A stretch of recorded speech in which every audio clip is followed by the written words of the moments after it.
Welcome to Snigdha's kitchen. স্নিগ্ধার রান্নাঘরে সকলকে স্বাগত জানাই। আজ আমি শেয়ার করব একদম ঘরোয়া পদ্ধতিতে নিরামিষ আলু পটলের রেসিপি। এরকম একটি সহজ পটলের রেসিপি বাড়িতে তৈরি করুন, দেখবেন সকলের খুব ভালো লাগবে। রেসিপিটি ভালো লাগলে প্লিজ বন্ধুদের সঙ্গে শেয়ার করতে ভুলবেন না। লাইক আর কমেন্ট করে প্লিজ পাশে থাকবেন। তাহলে চলুন এবার শুরু করা যাক। সবার প্রথমে কড়াই গরম করে তাতে পরিমাণ মতো সর্ষের তেল নিয়ে নেব। তেলটা ভালো করে গরম করে নিয়ে এতে টুকরো করে কেটে রাখা আলুগুলি ভালো করে ভেজে নেব।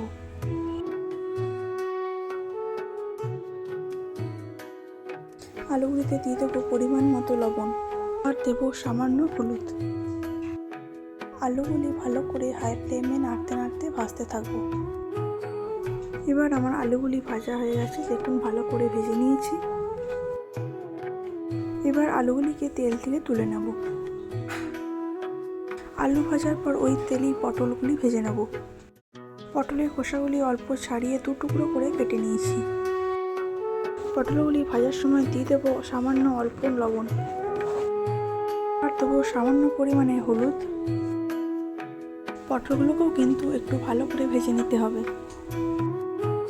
তো আমার পটল ভাজা হয়ে গেছে, ঠিক এরকমভাবে পটলগুলি ভেজে নেবেন। এবার এগুলোকে কড়াই থেকে তুলে নেব। পটলটা ভাজার পর কড়াইয়ে আরও সামান্য তেল নিয়ে নেব। তেলটা গরম হতে থাক, সেই সময় মশলার পেস্টটি তৈরি করে নিই। দিয়ে দিলাম 1 চামচ জিরে গুঁড়ো, হাফ চামচ লঙ্কার গুঁড়ো, হাফ চামচ হলুদ গুঁড়ো, আর আপনারা চাইলে ঝালের পরিমাণ বাড়াতে পারেন। আর দেবো হাফ চামচ ধনিয়া গুঁড়ো। দিয়ে দেবো পরিমাণ মতো লবণ আর দেবো 1 চামচ মতো আদা বাটা। এবার সামান্য জল অ্যাড করে মশলার একটি পেস্ট বানিয়ে নেব। তো এবার আমার মশলার পেস্টটি তৈরি হয়ে গেছে। তো এবার আমার কড়াইয়ে তেলটি গরম হয়ে গেছে, তাতে এবার দিয়ে দেবো 2টো তেজপাতা, 2টো শুকনো লঙ্কা আর দিয়ে দেবো হাফ টিস্পুন মতো গোটা জিরে। এরপর ফোড়নটিকে 10 সেকেন্ড মতো ভেজে নেব। এরপর দিয়ে দেবো কেটে রাখা একটি টমেটো। টমেটোটা কিছুক্ষণ নেড়ে চেড়ে ভেজে নেব। তো এবার দেখতেই পাচ্ছেন টমেটোটা আমার ভাজা হয়ে গেছে। টমেটোটা একটু ভাজার পর দিয়ে দেবো আগে থাকতে তৈরি করে রাখা মশলার মিশ্রণটি। মশলাটা দেওয়ার পর মশলার বাটিটি ধুয়ে একটু জলও অ্যাড করে নেব। এরপর ফ্লেমটি একটু বাড়িয়ে দিয়ে মশলাটি ভালো করে 2-3 মিনিট কষে নেব। মশলার স্বাদটি ব্যালেন্স করার জন্য দিয়ে দেবো অল্প পরিমাণ চিনি। গ্যাসের ফ্লেমটি লোতে রেখে ভালো করে মশলাটি কষিয়ে নেব। মশলাটি যত ভালো করে কষানো হবে তরকারির স্বাদ তত ভালো আসবে।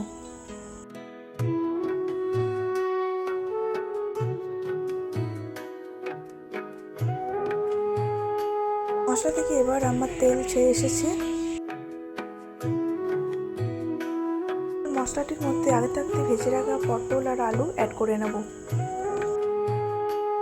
গ্যাসটিকে হাই ফ্লেমে দিয়ে ভালো করে পটলের সঙ্গে মশলাটি কষিয়ে নেব।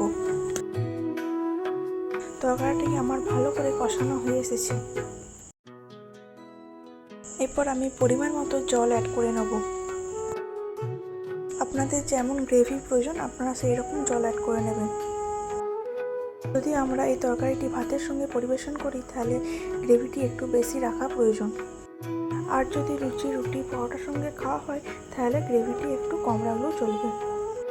তরকারিটি ফুটে এলে গ্যাসের ফ্লেমটি লোয়ে রেখে 10 মিনিট মতো রান্না করে নেব। 10 মিনিট পর ফিরে এসে দেখলাম আলু এবং পটল দুই সিদ্ধ হয়ে এসেছে।